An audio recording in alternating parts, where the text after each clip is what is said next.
as day one of NFL free agency begins to wrap up, I want to look ahead to some of the top free agent targets remaining for Atlanta going into day two, leading up to Wednesday, which is the first day of the official league year. So this is always going to be a very fluid situation. It's one of the pullbacks on a YouTube video. I can't come into the video later and change, update things like I can for an article online. But as of now, here are 10 players who I think are on the Falcons' radar, who are good players at their biggest positions of need.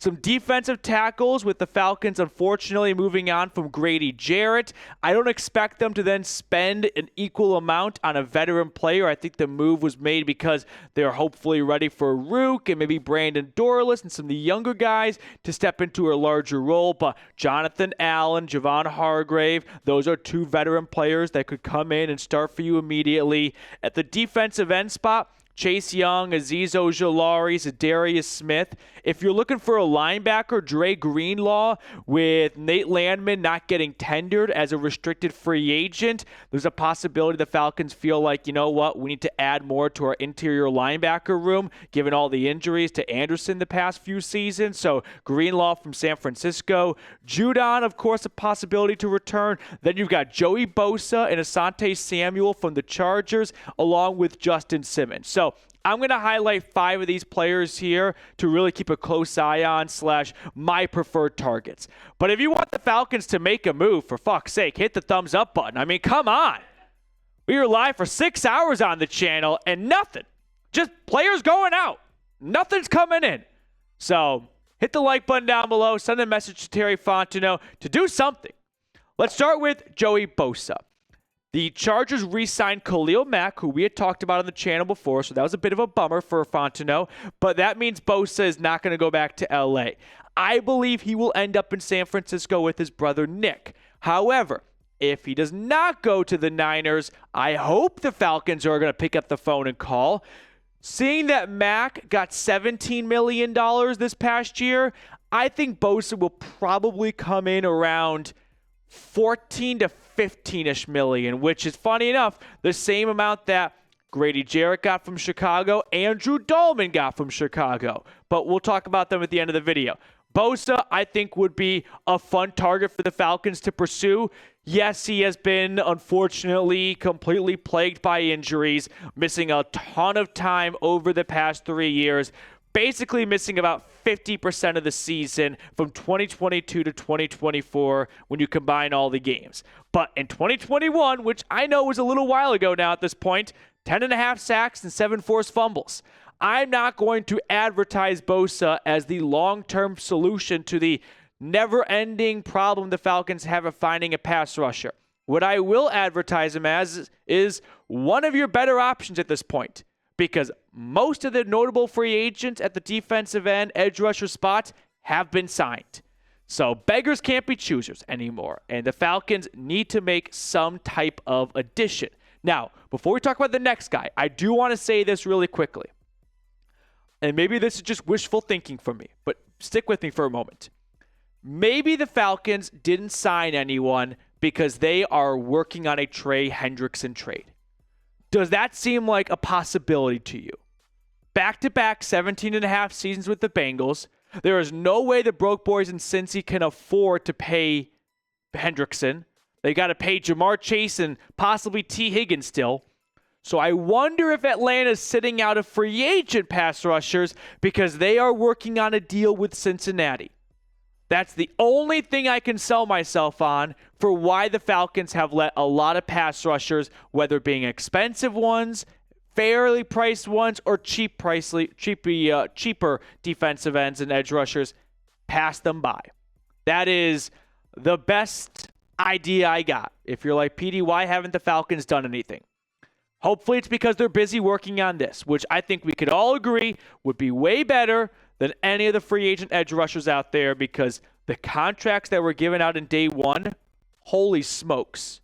I mean, talk about inflation hitting in the NFL. The salary cap goes up and so will contracts, but there were players who were getting big deals that I don't want to say deserve them because they got them, but They don't jump out to me as $26 million players like Milton Williams to the Patriots. Keep in mind, on Sunday morning, Myles Garrett was making $25 million. And Milton Williams, after being a rotational defensive tackle for the Eagles, comes in at $26 million. So let's move on to some more free agent targets for the Falcons. Another Charger, Asante Samuel. This is my number one DB for the Falcons. I love the versatility. He plays corner, but if you need to, you can probably put him at safety a little bit. Not quite Derwin James level, but I think Samuel will be a great scheme fit for Atlanta. He played in a zone defense with LA. That's what Raheem Morris is running now in Atlanta. He was great in I shouldn't say great in coverage this past year because he only played 4 games in 2024, which is a bit of a knock, the lack of availability for sure. However, before that, he was healthy and available and started pretty much every game for LA. You look over 2022, 2023, I think maybe the injury could help the Falcons get him a little bit on a discount. I don't like pursuing injured players in free agency because if you're signing someone in free agency, you have a role in mind, right? You go, we have a need for this and we're going to pay you to do this job. And if they can't even step on the field, what are we doing here? But I like Samuel a lot as a player. I think he'd be a fun addition to this secondary. So when it comes to the edge rusher position and the cornerback position, which one do you think Atlanta should target more in free agency? Captain Obvious says pass rusher, and Captain Obvious could be right. But if you want to go with the cornerback route, you can make a strong argument that you're going to go after an edge rusher in the draft. It'd be nice to balance things with the corner in free agency. On to another pass rusher. This is not one of my preferred targets, but his name comes up a ton. So let's talk about Chase Young. Second overall pick a few years ago by the football team. Defensive rookie of the year, tears his ACL. There's some effort concerns in Washington. Traded to the Niners, goes to the Saints. Last year with New Orleans, he played every game for them. Did not start. He was more of a rotational player, but the 17 games played was great because 2021 and 2022, there were a ton of availability concerns long-term for Young. And then in 2023, he pretty much plays every game between his time in Washington and San Francisco. So last year in the Big Easy, 8 tackles for loss, 5.5 sacks, a forced fumble. I'm not expecting Chase Young, if he's signed by Atlanta, to walk in and get 10 sacks. That, to me, is a little bit of a reach, which is why I'm not really high on him to begin with, because if he's not giving you a ton of production, I don't think he is a great leader role model for this locker room to embrace, which they need a new one since Grady Jarrett's released, Justin Simmons is a free agent. You are losing a lot of your key leaders on defense.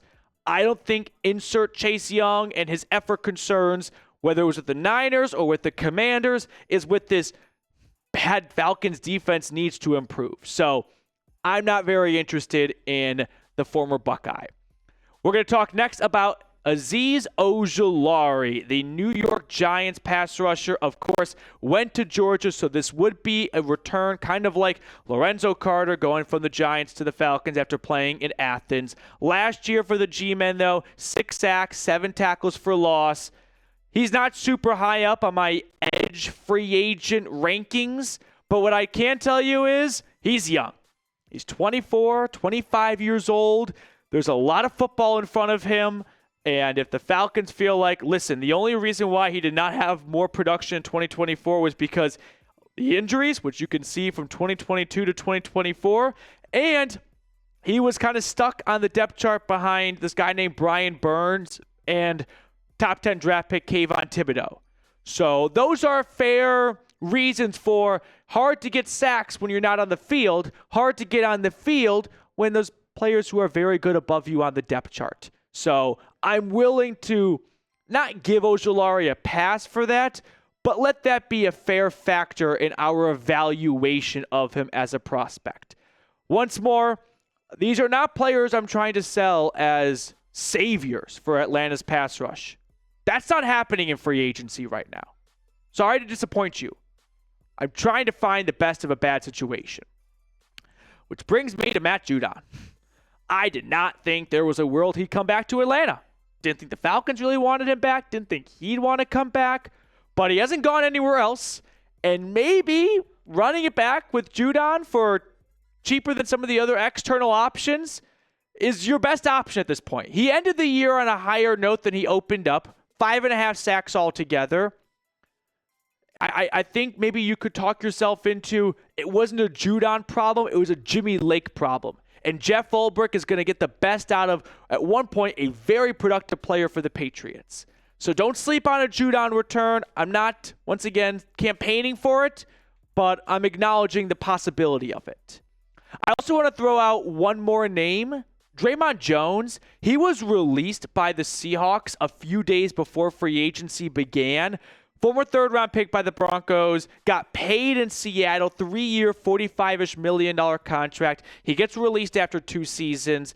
Just 4 sacks last year, but if we're bargain hunting, if we're looking for one man's trash being another man's treasure, Draymond Jones is just a name to keep an eye on. You look at what he did in 2021 with the Broncos. That led to his 2021 and 2022.